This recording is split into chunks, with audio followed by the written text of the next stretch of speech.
Aquesta és la Llar Ronda, una pensió social per a persones sense sostre que la Fundació Membré ha obert al centre de Barcelona.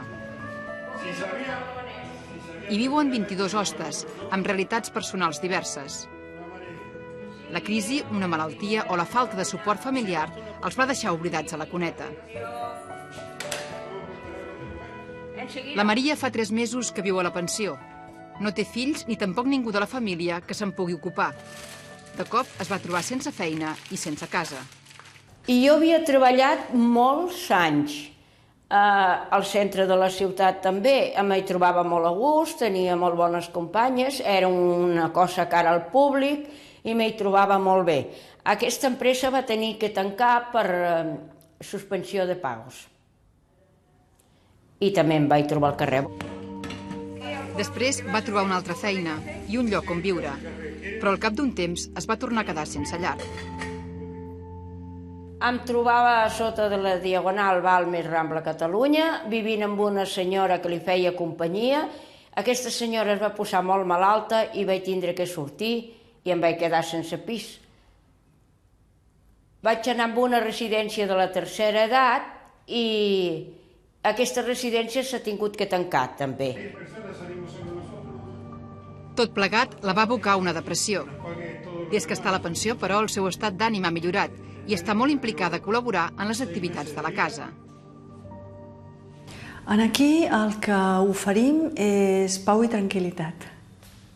Pau i tranquil·litat i la possibilitat de ser totalment autònom i començar a funcionar pel teu compte i decidint tu el que fas i per on tires. Tots el que intentem lluitar més és que la persona se senti digna, no?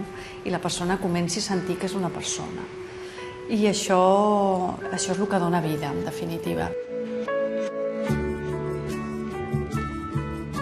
Els inquilins arriben a la pensió derivats per la Fundació Membré, una entitat formada pels Germans de Sant Joan de Déu, les Filles de la Caritat, la Fundació Arrels i el Centre 6. Les treballadores socials d'aquests centres s'encarreguen de fer el seguiment dels residents. La pensió és el primer recurs per a persones sense llar que funciona només amb una responsable durant el dia, mentre que a la nit els hostes es queden sols. Sempre que hi ha un problema, sempre que hi ha alguna cosa que s'ha de... Jo sempre estic aquí per mediar, per intentar aclarir coses i per ajudar-los. I sempre acabem solucionant les coses amb una petita reunió. I bueno, sí que es treballa amb ells, però no es treballa d'una manera tutelada, d'una manera com es fa amb els pisos tutelats. Jo diria que això ja és l'última fase, no? És una fase per ja començar després a funcionar com tu vulguis, si has agafat el que has agafat i el que no, doncs bueno.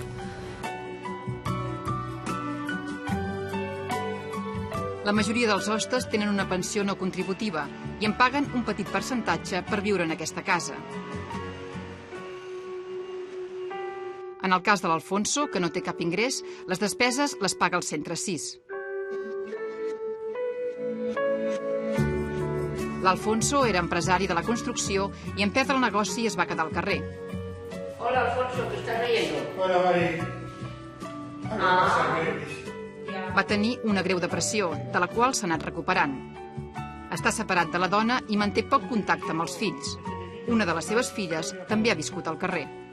La relación que tengo con mis hijos es un poco caótica porque no me hablan, no me llaman. Si yo los llamo, me hablan, me dicen algo. Y si no, no me hablan para nada. Menos el primero que ya de ese directamente no quiere saber nada de mí. En cuanto a la niña, bueno, me hizo abuelo. Pero también con problemas de que tiene que estar en la calle, pero como era joven, sin trabajo, sin nada, lo social se lo han quitado. Así que, bueno, ahora otra vez tuvo otro crío. Pienso que lo va a poder recuperar porque ahora tiene su compañero, su marido, no sé. Así que espero que las cosas ahora le vayan bien y para mí también, ¿no? Para poder estar contento, sabiendo que los nietos no los pierden, ¿no? La Yolanda és modista, ha tingut 2 cops càncer i, malgrat tot, té una gran fortalesa. Ara s'està recuperant del càncer de laringe. Miguelito, mi pareja, aquí el piso. Y bueno, ahora estoy aquí, a ver si hay una solución.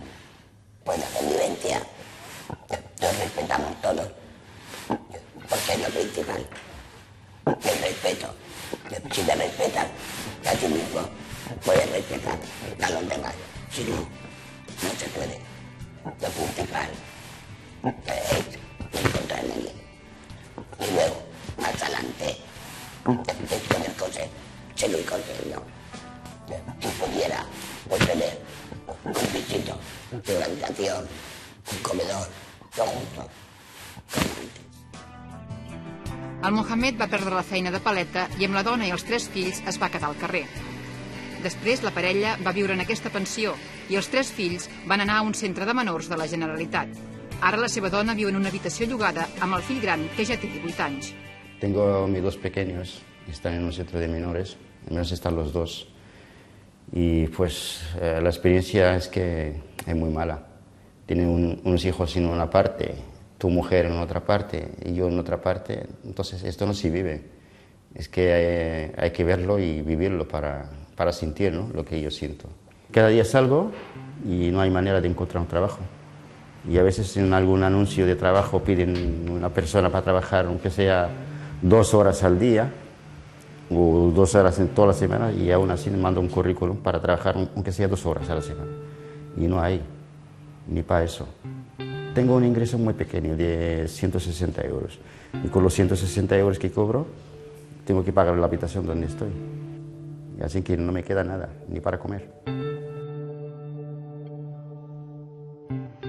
Alguns van a dinar i sopar als menjadors socials, però també n'hi ha que es cuinen el menjar a la pensió. Compren aliments amb els pocs ingressos que tenen i els queviures que els donen a les parròquies. El fet de tenir una casa, encara que sigui temporalment, els dona confiança i seguretat.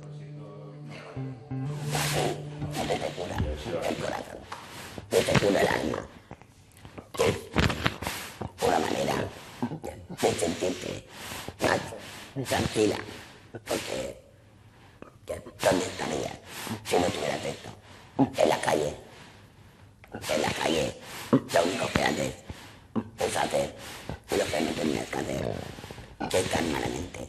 He pensado volver muchas veces a Marruecos, pero a condición, si fuera mi mujer marroquina como yo, a lo mejor sí, pero como mi mujer es extranjera también, de la República Dominicana, ahí tenemos que elegir, ir a su país o al mío.